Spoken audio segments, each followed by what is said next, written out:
আল্লাহ এবং রাসূলের পরে যদি কারো স্থান হয়ে থাকে তাহলে বেগম খালেদা জিয়ার স্থান হওয়া উচিত। কারণ এই বাংলাদেশের অভিভাবক এবং এই বাংলাদেশের রাজনৈতিক দলগুলোর অভিভাবক, কারণ সে যে সংকটময় মুহূর্তে দাঁড়িয়েছেন সেই সংকট কিন্তু আমাদের দূর করে দিয়েছেন আল্লাহ পাকের ওসিলায়, সেটা দূর হয়ে গেছেন। তো এই ধরনের মহান মানুষ যদি আমাদের মাঝে চলে যান তাহলে কিন্তু আমাদের ভিতরে শূন্যতা আর কখনো পূরণ হবে না। তো সেই শূন্যতার জায়গায় মানে একজন মানুষ আসলেই একজন যা পারে তা আর পাঁচজন কিন্তু সেটা পারে না। তো বেগম খালেদা জিয়া বারবার গণতন্ত্র হারানো গণতন্ত্র উনি কিন্তু ওনার দূরদর্শিতায় ফিরিয়ে এনেছেন।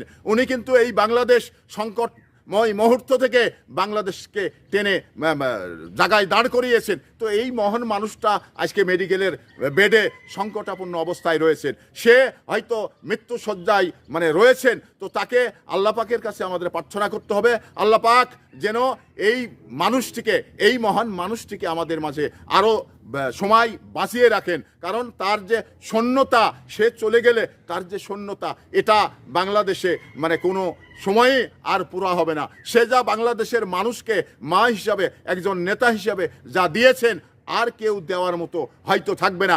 আমরা এতিম হয়ে যাব। বাংলাদেশের যারা রাজনীতি করি তারা কিন্তু এই বেগম খালেদা জিয়া না থাকায় আমরা বাংলাদেশের রাজনীতি করা মানুষগুলো এতিম হয়ে যাব।